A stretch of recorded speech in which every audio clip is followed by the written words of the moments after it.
Programme میں خوش آمدید. میں ہوں سلمان ازن. ساتھ موجود ہیں جناب مجیب الرحمان شامی صاحب. ناظرین, جی ایچ کیو کے باہر پرامن کال دینے کا اعتراف کرنے اور پھر عمر ایوب علیمہ خان اور علی امین گنڈا پور کی جانب سے آرمی چیف کو نیوٹرل ہونے اور بانی پی ٹی آئی کے مثبت پیغامات بھیجنے کے بعد آج عمران خان صاحب نے خود مذاکرات کے لیے پاک فوج کو نمائندہ مقرر کرنے کی بات کر دی ہے.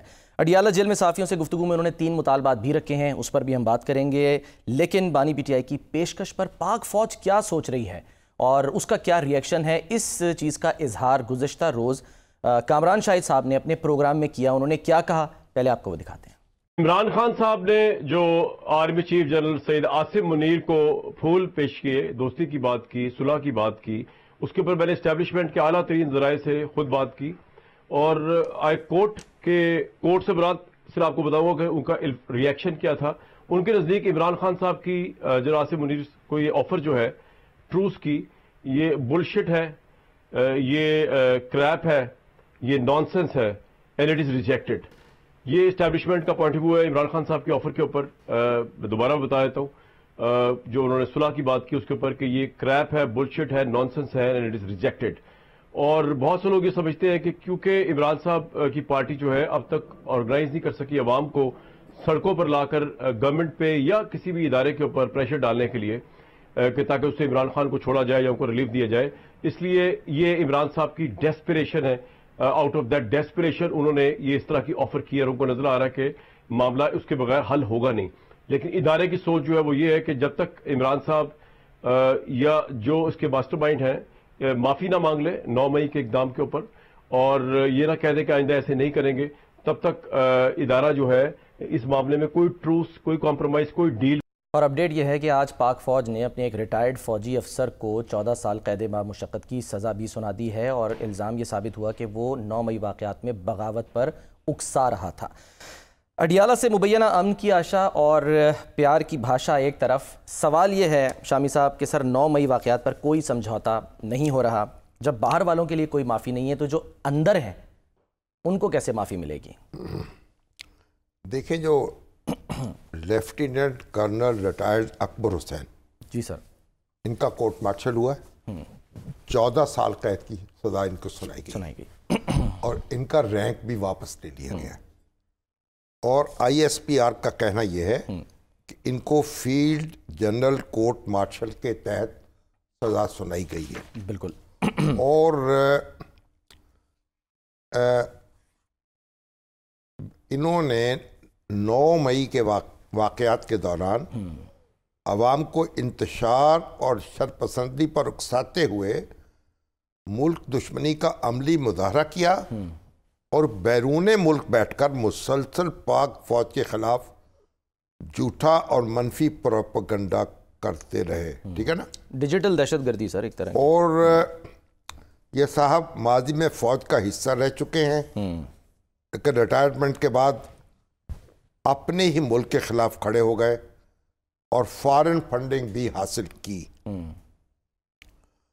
اور خیبر پختونخوا میں بدامنی اور سول وار کی جھوٹی خبریں شیئر کی جاتی رہیں ان کی طرف سے, اور بلوچستان میں ہونے والے دہشت گردی کے واقعات کا الزام بھی فوج پر لگایا جاتا رہا.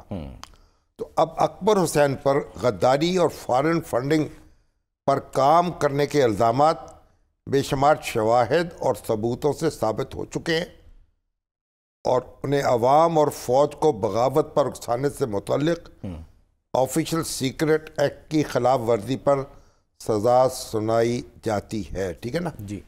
اور اس سے پہلے جو 2 فوجی افسران ہیں ریٹائرڈ عادل فاروق راجہ جی اور حیدر رضا مہدی, ایک میجر ایک کیپٹن, ان کو بھی 14 سال اور 12 سال قید بامشقت کی سزا سنائی جا چکی ہے. رینکس بھی ان کے ضبط کر ان کے رینک بھی واپس لیے جا چکے ہیں. اب وہ بھی بیرون ملک ہیں اور سوشل میڈیا کے ذریعے سے اپنے خوب سے باطن کا اظہار کرتے ہیں. اور اب مسئلہ یہ ہے کہ فوج نے جو اپنے اندر کے جو عناصر تھے جن کا فوج سے تعلق تھا ان کے خلاف تو اقدامات کر دیے ہیں. اب جو سویلینز پکڑے گئے ہیں وہ برزخ میں ہیں. دیکھیں اس وقت تو کوئی بھی یہ نہیں کہہ رہا نا, عمران خان سے بھی یہ کہہ رہے ہیں نا کہ جو لوگ ذمہ دار ہیں, جو لوگ اس کام میں ملوث ہیں, ان کو سزا دی جائے. جی ہاں. اب سپریم کورٹ نے روک رکھا ہے, فوجی عدالتیں فیصلے نہ سنائیں. اب یہ معاملہ فوجی عدالت میں جانا ہے یا یہ سول عدالت میں جانا ہے, اس بارے میں ابھی تک فیصلے کا انتظار ہے. اگر یہ کارروائی ہو چکی ہے تو پھر ان کو اجازت دی جائے کہ فیصلہ سنایا جائے. سپریم کورٹ نے جو ایک حکم امتناعی دے رکھا ہے, ایک ہدایت دے رکھی ہے, اس کی وجہ سے یہ جو لوگ ہیں معلق ہیں. صحیح. تو اب خیبر پختونخوا کی حکومت کہہ رہی ہے کہ وہ ایک کمیشن قائم کرنا چاہتی ہے. ہاں جی, وہ سلسلے میں عدالت سے بھی انہوں نے رجوع کیا. تو کمیشن تو اپنی جگہ قائم ہو جائے گا, جو کرتے رہیں, اور کمیشن جو قائم ہوگا تو وہ تو خیبر پختونخوا کی حکومت قائم کرے گی, تو وہ تو اس صوبے کے اندر جو واقعات ہوئے ہیں ان کے حوالے سے قائم کرے گی نا. بالکل. جو جی ایچ کیو میں ہوا, جو میاں والی میں ہوا, جو لاہور میں ہوا, جو ملک کے مختلف حصوں میں ہوا, دوسرے حصوں میں جو کے پی کے کا حصہ نہیں ہے, ان پر تو وہ جورسڈکشن نہیں ہوگی اس کمیشن کی. تو وہ کمیشن جو ہے ایک شوق فضول ہے. یا تو وفاقی حکومت یہ فیصلہ کرتی, لیکن اب مسئلہ یہ ہے کہ جب مقدمات عدالتوں میں چل رہے ہیں, چالان جو ہیں وہ داخل کیے جا چکے ہیں, اور تو پھر اب کمیشن جو ہے وہ کس مقصد کے لیے قائم کیا جائے. اب تو وہ مقدمے چلنے چاہیے, اور جو ملزمان ہیں ان کو صفائی کا موقع ملنا چاہیے. جو بھی جن پہ بھی الزام ہے ان پہ آپ مقدمہ چلائیں عدالت میں, تاکہ معاملہ نبٹ جائے. تو اب دیکھیے یہ جو بغاوت ہے نا فوج میں, سب سے پہلی تو کوشش کی گئی تھی جو راول پنڈی سازش کیس جسے ہم سمجھتے ہیں, اچھا, وزیر اعظم لیاقت علی خان کی حکومت کے خلاف بغاوت کرنے کی. وہ فوج نے منظم طور پہ اپنی لیڈرشپ کے تحت یہ کام نہیں کیا تھا, بلکہ فوج کے اندر بعض افسر جو تھے انہوں نے اس طرح کا منصوبہ بنایا تھا. اس میں پھر کمیونسٹ پارٹی کے رہنما بھی پکڑے گئے. ہمارے معروف شاعر ہیں فیض احمد فیض, ان کو بھی گرفتار کیا گیا. کئی دوسرے دانشوروں کو بھی گرفتار کیا گیا. کمیونسٹ پارٹی کے سیکرٹری جنرل تھے سجاد ظہیر, ان کو بھی گرفتار کیا گیا. فوجی افسروں کو بھی. تو وہ مقدمے سارے وہ مقدمہ اس سول کورٹ میں چلا تھا اس وقت. اچھا, ان کو سزائیں ہوئیں. بعد میں بھی دیکھیے ایک ٹیک اوور وہ ہے جو فوج ایک ادارے کے طور پر اقدام کرتی. اچھا, ہے نا, جس میں ادارہ شامل ہوتا ہے. ادارہ شامل ہوتا ہے. چیف آف آرمی سٹاف کی قیادت میں فوج نے حکومت کا تختہ الٹ دیا. صحیح. لیکن ایک وہ کوشش ہے جو چند فوجی افسر مل کر کوشش کرتے ہیں کہ ہم کوئی انقلاب برپا کر دیں. تو یہ بھٹو صاحب کے دور میں بھی کوشش ہوئی, اور وہ لوگ سارے پکڑے گئے. جنرل ضیاء الحق جو ہیں وہ اس کورٹ مارشل کی صدارت کر رہے تھے. ان کو سزائیں ملی. اس کے بعد پرویز مشرف کے دور میں بھی کوشش ہوئی. لیکن الحمدللہ پاکستان میں کوئی ایسی کوشش اب تک کامیاب نہیں ہو سکی جس میں چند فوجی افسر مل کر فوج کا ڈسپلن بھی توڑ دیں اور ہماری ریاستی نظم و ضبط جو ہے اس کو بھی تہو بالا کر دیں. تو جو بھی ٹیک اوور ہوئے ہیں فوج نے ایک ادارے کے طور پر کیے ہیں, گروہوں نے نہیں کیے. ٹھیک ہے. اور فوج نے اپنا جو ڈسپلن ہے اس کو برقرار رکھا ہے. بالکل. اور خود احتسابی کا عمل سر وہ اب یہ جو لوگ ہیں وہ بھی جاری ہے, جن کے خلاف اقدامات ہو رہے ہیں, ٹھیک ہے, جو اس کو وائلیٹ کرے, خواہ وہ فوجی ہو خواہ غیر فوجی ہو. دیکھیے حاضر سروس ہو یا ریٹائرڈ, حاضر سروس ہو یا ریٹائرڈ ہو, یا کسی سیاسی پارٹی کا کارکن ہو یا کسی بھی مذہبی جماعت کا رہنما ہو. صحیح. یکساں سلوک اس سے ہونا چاہیے. فوج کو انتشار پیدا کرنا, فوج کے لوگوں کو اکسانا اور ان کو اپنی لیڈرشپ کے خلاف بغاوت پر آمادہ کرنا, یہ ناقابل معافی جرم ہے. صحیح. اور اس میں کوئی مطلب ہے رعایت نہیں ہے, رعایت نہیں ہونی چاہیے. ٹھیک ہے. اچھا سر، ہم اب آپ کو یاد ہوگا یہ جو پاکستان قومی اتحاد کی موومنٹ تھی جو ذوالفقار علی بھٹو صاحب کے خلاف چلی، اس میں انہوں نے فوج طلب کر لی تھی، فوجی عدالتیں قائم کر دی تھی، اور جب پولیس سے اور فیڈرل سیکورٹی فورس سے یہ مظاہرین تھے ان کو سنبھالا نہیں جا رہا تھا، تو انہوں نے پھر فوج کو طلب کر لیا، حالانکہ پرامن تھا وہ، اور کئی شہروں میں فوج جو تھی مارشل لا لگا دیا۔ اچھا، اب لاہور میں یہ واقعہ ہوا کہ لاہور میں ایک نوجوان جو ہے، یہاں جو ہمارا نیلا گنبد ہے انارکلی، اس کے پیچھے جائیں، انارکلی کی مسجد سے جلوس نکلتا تھا ہر جمعے کے بعد۔ اچھا، تو نوجوان تھے، انہوں نے جلوس نکالا اور آگے بڑھے۔ اچھا، ایک فوجی دستہ تھا، انہوں نے روکا، آپ آگے نہ بڑھے، لکیر کھینچ دی۔ اچھا، مگر وہ ایک بچہ جو تھا نوجوان، وہ کندھوں پہ چڑھ گیا دوسرے کے، اور وی کا نشان لڑایا، ان کا مارو گولی، اس کو گولی مار دی۔ وہ گر پڑا، دوسرا بچہ اس کے چڑھا، اس کے اوپر ان کا مارو گولی، اس کو گولی مار دی، وہ بھی گر پڑا۔ اچھا، وہ تیسرا بچہ جو ہے وہ کندھوں پہ چڑھ گیا، نوجوان، اس نے کہا مارو گولی، قومی اتحاد کا کارکن۔ پھر اس کے بعد گولی نہیں چلائی جا سکی، اور فوج کے جو 3 بریگیڈیئرز تھے انہوں نے انکار کر دیا اور استعفے دے دی۔ ان کے خلاف کوئی کارروائی ہوئی بعد میں؟ ان کو ریٹائر کر دیا گیا۔ اچھا، لیکن ان کے اس وقت، لیکن وہ جو واقعہ تھا نا، وہ مارشل لا لگانے کا ایک بڑا سبب بن گیا۔ ٹھیک ہے، جنرل ضیاء، فوج جو ہے، فوجی قیادت جنرل ضیاء الحق کی جو قیادت تھی، انہوں نے کہا اگر فوج میں اس طرح کے جذبات پیدا ہو گئے تو پھر تو ہم معاملے کو سنبھال نہیں سکیں گے۔ تو مارشل لا لگانے میں اس واقعے نے بڑا کردار ادا کیا۔ بعد میں وہ بریگیڈیئر صاحب تھے، ایک نیاز صاحب تھے، وہ اپنا ان کا نام تھا قدوس، وہ میرے پاس آتے رہے کہ ان کے جو لواحقین تھے کہ ان کو معافی دلا دی جائے۔ تو میں نے جنرل ضیاء الحق سے بات بھی کی، ایک بار بات کی، انہوں نے ٹال دی، اچھا، دوسری بار بات کی، پھر ٹال دی، بٹ جب تیسری بار میں نے پھر کہا نا تو وہ غصے میں آ گئے۔ اچھا، کہنے لگے آپ یہ چاہتے ہیں کہ ہم فوج کا ڈسپلن تباہ کر دیں، اور فوج کا ڈسپلن توڑنے والوں کو ہم سر آنکھوں پہ بٹھائے؟ ایسا نہیں ہو سکتا۔ اچھا، میرا خیال ان کے ساتھ یہی رعایت کی گئی کہ ان کو جبری ریٹائر کر دیا گیا۔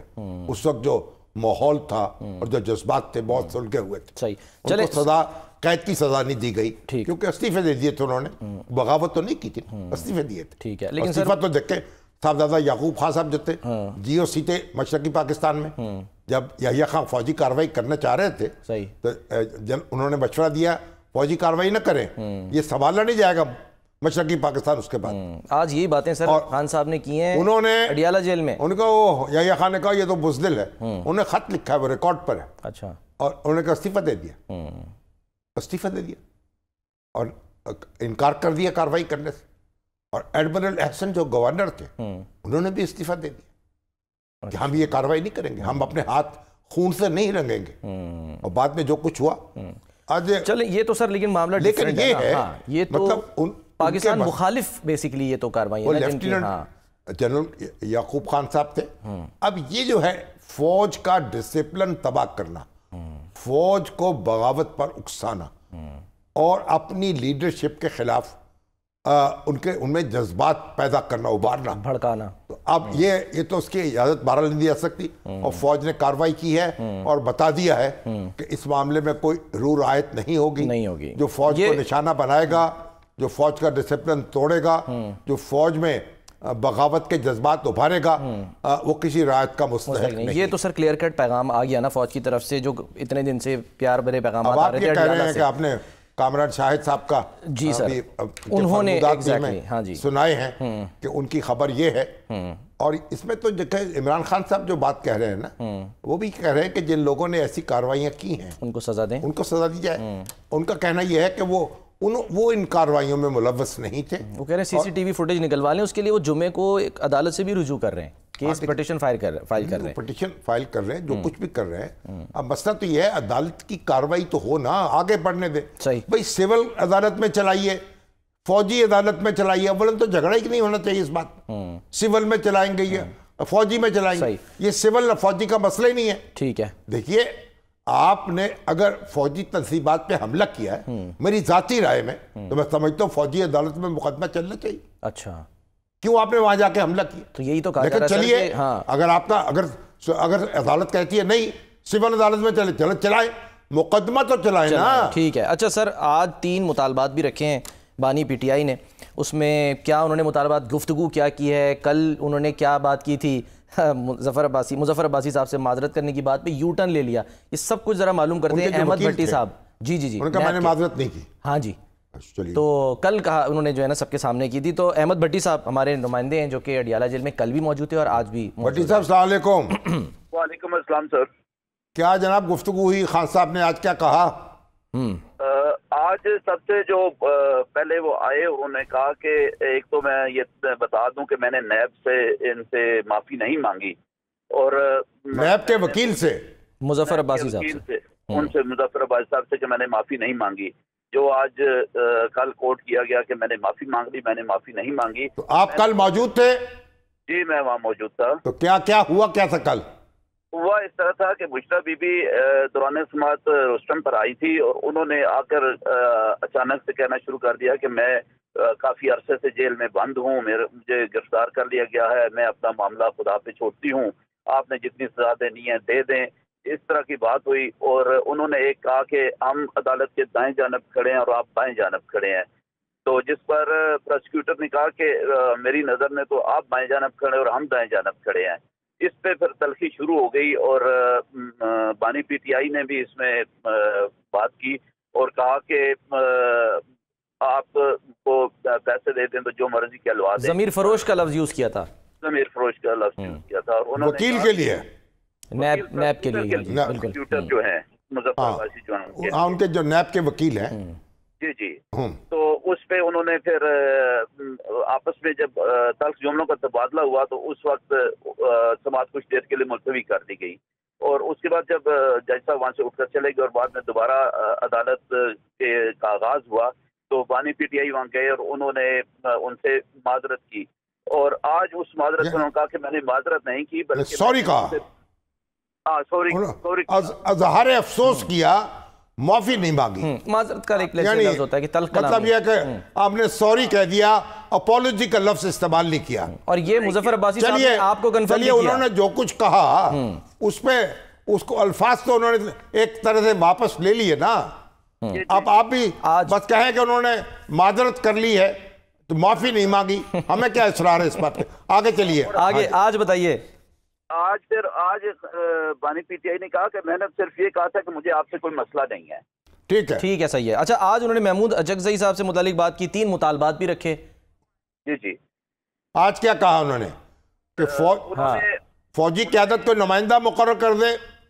جی انہوں نے میں بتا دوں ان سے جب سوال کیا کہ فضل الرحمان صاحب جو ہیں وہ انہوں نے کہا ہے کہ پی ٹی آئی جو اسمبلیوں سے باہر آ کر آنا چاہتی ہے اور ہماری یہ بات ہو رہی ہے, تو اس پر ان کا نہیں, یہ فضل الرحمان صاحب کی جو بات ہے وہ ہمارے مطالبے کا تیسرا حصہ ہے, ہمارے اعلان کا تیسرا حصہ ہے. پہلا مطالبہ یہ ہے کہ چوری شدہ مینڈیٹ واپس دیا جائے اور جس کے بعد ہماری حکومت بن جائے گی. اس کے بعد جیلوں میں بند جو بغیر ٹرائل کے کارکن ہیں ان کو فوری رہا کیا جائے, اور اس کے بعد پھر پاکستان کو بچانے کے لیے فری اینڈ فیئر الیکشن کی بات کرتے ہیں. ٹھیک, اور یہ 3 باتیں 3 مطالبات انہوں نے کیے. یہ بات کب ہوئی؟ اگر یہ مطالبات مان لیے جائیں تو پھر بات چیت کس لیے کرنی ہے؟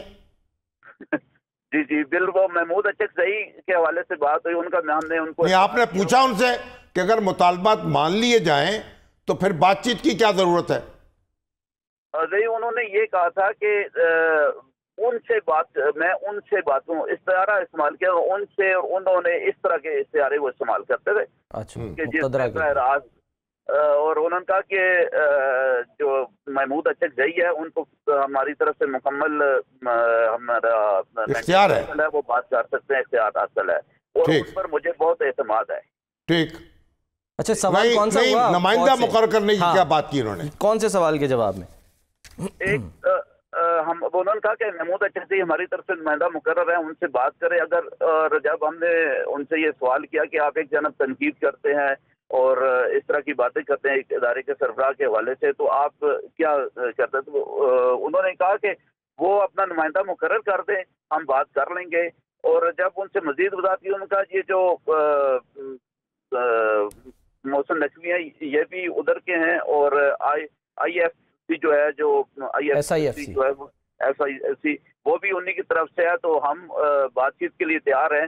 لیکن اور ایک چیز انہوں نے یہ کی کہ میں نے کبھی الزام عائد نہیں کیا، میں تو تنقید کرتا ہوں اور یہ آئینی حق ہے میرا. اچھا، بگڑا بچہ سے تشبیہ دی ہے انہوں نے پاک فوج کو، بگڑا ہوا بچہ کی تشبیہ دی. میں تنقید کرتا ہوں جیسے بگڑا بچہ ہو، تو یعنی کہ پاک فوج کو بگڑا.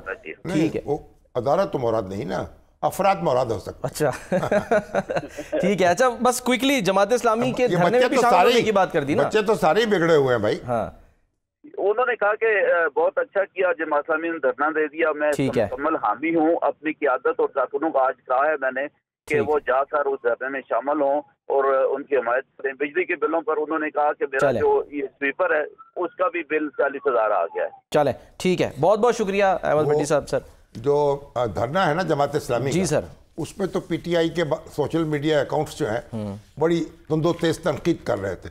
ان کا خیال تھا کہ یہ ان کو کھڑا کر دیا گیا ہے عمران خان صاحب کے مقابلے میں. اچھا، لیکن اب جو انہوں نے کہا ہے کہ آپ جائیے اور شریک ہو جائیے، ان کو سپورٹ کیجئے، تو یہاں بھی پھر ان کو اثر نوغور کرنا پڑے گا. ماضی میں بھی وہ پیٹ کا استعمال کیا. لیکن انہوں نے کہا کہ نمائندہ تو نمائندہ مقرر کر دے نا فوج جو ہے.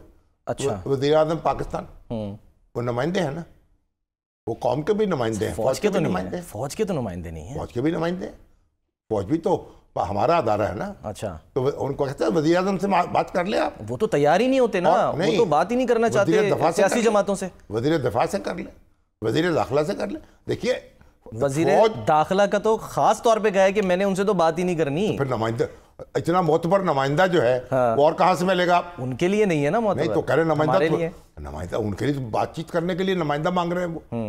دیکھیے بنیادی بات یہ ہے کہ ان کو وہ سیدھے ہاتھ سے کان پکڑ لیں اور حکومت کے ساتھ مذاکرات پہ آمادہ ہوں. حکومت بھی کبھی ایک قدم پیچھے ہٹتی ہے، کبھی ایک قدم آگے بڑھتی ہے، لیکن بہرحال حکومت جو ہے وہ اس کے ساتھ بات چیت ہونی چاہیے. اور جو یہ شرائط پیش کر رہے ہیں نا کہ یہ انتخابات نئے ہو جائیں اور ان کی حکومت قائم ہو جائے اور لوگ رہا ہو جائیں، ختم ہو گئی پھر تو ہر بات ہی ختم ہے. اچھا، پھر بات چیت کس لیے؟ خود ہی تو وہ کہتے تھے کہ جی فوج کو سیاست میں مداخلت نہیں کرنی چاہیے. اب وہ کہہ رہے ہیں جی ہم نے تو نمائندہ انہی کا جو ہے نا وہ لینا، اسی سے بات کرنی ہے. یہ تو نمائندہ مقرر ہو جائے، ان سے بات چیت کر لے. تو آپ کے خیال میں کرے گی سر فوج کوئی نمائندہ مقرر کرے گی یا کر سکتی ہے؟ نمائندہ تو فوج کے موجود ہے نا، حکومت جو ہے حکومت سے بات کر لیں. وہ تو نہیں تیار ہے. تو کوئی راستہ تو نہیں. دیکھیں آپ ایک بات سمجھ لیں کہ یہ جو کنڈی بند کرنے سے، دروازہ لگانے سے کام نہیں چلے گا. عمران خان صاحب کے ساتھ حکومت کو اور حکومت کے ساتھ عمران خان صاحب کو بات چیت کرنی چاہیے اور آگے بڑھنا چاہیے. وہ کرنا تو ٹھیک ہے، پھر جیسے معاملات چل رہے ہیں وہ چل رہے ہیں. جو زکا دے سکتا ہوگا وہ دے دے گا اور اپنے عدالتوں میں جو فیصلے ہونے ہیں وہ ہوتے چلے جائیں گے. لیکن ایک بڑی سیاسی جماعت ہے، اس کو نظر انداز نہیں کیا جا سکتا اور نظر انداز نہ کیا جائے. اور آج تو ہم خان صاحب کے بارے میں گفتگو کرتے رہے. ڈاکٹر پرویز حسن صاحب سے ہماری ملاقات ہوئی. اچھا سر، اس کھانا کٹھے کھایا. ملاقات کا احوال ذرا بریک کے بعد لیں آپ سے، ہے نا؟ ایک بریک لیتے ہیں، بریک کے بعد واپس آتے ہیں. ناظرین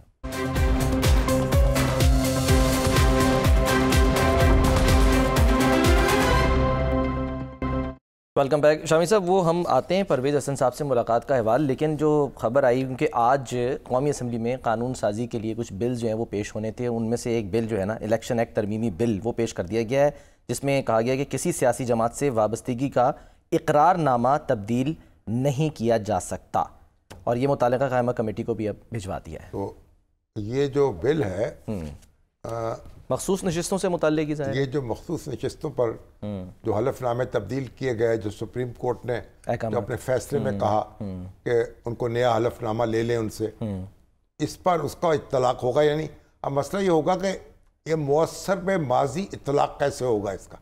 اچھا، اس بل میں لکھا ہوگا کہ یہ اس کا اطلاق جو ہے وہ 8 فروری سے ہوگا. اچھا، یا اس سے ہونا ضروری ہے ظاہر ہے، اس کے بعد ہوگا. یعنی مؤثر بے ماضی اگر اطلاق ہوگا تبھی تو پی ٹی آئی کے ارکان اس کے گرفت میں آ سکیں گے, ان کو روکا جا سکے گا اور سپریم کورٹ کے فیصلے کو غیر مؤثر کیا جا سکے گا. اب یہ الگ بات ہے کہ یہ معاملہ بھی چیلنج ہو جائے کہ یہ مؤثر پہ ماضی اطلاق ہو سکتا تھا یا نہیں ہو سکتا, مگر یہ تو پھر قانونی بحث ہے نا. اگر اس وقت یہ بل منظور ہو جائے تو پھر سپریم کورٹ کا جو فیصلہ ہے وہ اپنی جگہ رہے گا اور ارکان اپنی جگہ رہیں گے اور مسلم لیگ نون اپنی جگہ رہے گی اور پیپلز پارٹی اپنی جگہ رہے گی. میں سر اس کی کیونکہ ڈیٹیل آئی ہے تھوڑی سی, تو وہ یہ ہے کہ جی پہلی یعنی کہ 2 ترامیم اس میں سجیسٹ کی گئی ہیں. پہلی ترمیم میں کہا گیا ہے کہ اپنی کسی سیاسی جماعت سے وابستگی کا اقرارنامہ تبدیل نہیں کیا جا سکتا. دوسری ترمیم میں کہا گیا ہے جس پارٹی نے مخصوص نشستوں کی فہرست الیکشن کمیشن کو نہ دی ہو اسے مخصوص نشستیں نہیں دی جا سکتی. اب یہ ہے نا کہ یہ اطلاق کب ہوگا, اصل سوال یہ ہے. اطلاق ماضی سے ہوگا تبھی تو پی ٹی آئی کے لوگ اس کی زد میں آئیں گے نا. اطلاق ماضی سے مطلب ہو سکتا ہے. اچھا. اور ایسے قوانین بنتے رہے ہیں جن کو اطلاق ماضی سے ہوتا رہا ہے. اچھا. لیکن وہ چیلنج ہو جاتا ہے پھر عدالت میں مقدمہ لڑنا پڑتا ہے. لیکن وہ تو بات کی بات ہے نا, جب حشر کا دن آئے گا اس وقت دیکھا جائے گا. تو اس وقت تو حکومت جو ہے اس کے پاس جواز میسر آ جائے گا نا, الیکشن کمیشن کے پاس بھی جناب قانون بن گیا ہے تو ہم ان کو نشستیں نہیں دے سکتے. جو فیصلہ ہے وہ متاثر ہو گیا, اس سے کالعدم ہو گیا. ٹھیک ہے. اچھا سر, ماضی کی اب بات کر رہے ہیں تو وہ ڈاکٹر پرویز آج تو دیکھیں نا عطا اللہ تارڑ صاحب بڑے گرجے برسے ہیں. جی ہاں.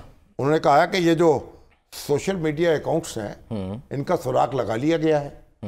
جو لوگ یہ سارے پروپیگنڈے کر رہے تھے اب جب ان تک ہاتھ پہنچا ہے تو پھر جناب اب یعنی خان صاحب کی طرف سے زیتون کا پتا جو اولیو برانچ وہ لہرائی جا رہی ہے بند گلی میں خود کو محسوس کر کے اور راستہ نہیں ہے. رؤوف حسن صاحب جو ہیں جی ہاں وہ جیل جا چکے ہیں. ہاں جی, وہ انہوں نے کہا تھا ایف آئی اے نے کہ ان کا فزیکل ریمانڈ ہمیں دیں 10 دن. طبیعت بھی ناساز ہے سر. عدالت نے نہیں دیا 2 دن. انہوں نے کہا تھا جی ان کے وہ کیمرے وہ کیا ٹیلی فون برآمد کرنا ہے, اکاؤنٹس برآمد کرنے ہیں, ان کی پوچھ گچھ کرنی ہے. وہ سوشل میڈیا میں جو کارروائی ہو رہی ہے وہ رؤوف حسن صاحب کی نگرانی میں ہو رہی تھی. اور رؤوف حسن صاحب اب جیل چلے گئے ہیں اور اللہ تعالیٰ جو ہے ان کو حفظ و امان میں رکھے. اب مقدمہ لڑنا پڑے گا ان کو اپنا, اور ضمانت کی درخواست بھی دائر ہوگی. تو دیکھیں پھر ان کے ساتھ انصاف ہونا چاہیے. جو شواہد ہیں حکومت عدالت میں پیش کرے. اب آخری منٹ ہے سر بالکل بریک سے پہلے. ڈاکٹر پرویز حسن صاحب جو ہیں وہ پہلے سیکرٹری جنرل ہیں پی ٹی آئی کے. ان کے ساتھ ہم بیٹھے, حفیظ اللہ نیازی صاحب بیٹھے, میں بھی بیٹھا, اور پوری گزشتہ 30 سال کی باتیں شروع ہو گئیں. اور ابھی تک پی ٹی آئی میں ہیں, اگرچہ ان ایکٹیو ہو چکے ہیں لیکن ہیں. تشویش ہے آج کے معاملات. اور ابھی شوکت خانم کے بورڈ پہ بھی ہیں, اس کے بورڈ کے ممبر ہیں. اچھا. اور شوکت خانم کے بعد میں آج ایک بات مجھے یہ بھی معلوم ہوئی کہ عبدالعلیم بریک کا کہا جا رہا ہے سر. تو بہرحال اب یہ میں اس کے کسی کل کریں گے اس پہ تفصیل سے جاننا چاہیں گے کہ کیا ان کو تشویش ہے. بہرحال ٹھیک ہے. اب عطا اللہ تارڑ صاحب کا خیال یہ ہے کہ ہم نے بڑا بھاری ہاتھ جو ہے وہ ڈال دیا ہے ان کے سوشل میڈیا کمپینرز پر اور کیا انفلوئنسرز پر.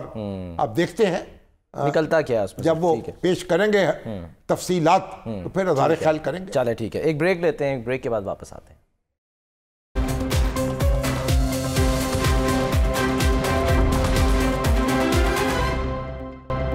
پروگرام کا وقت ختم ہوتا ہے. ناظرین اپنا خیال رکھیے. اللہ حافظ.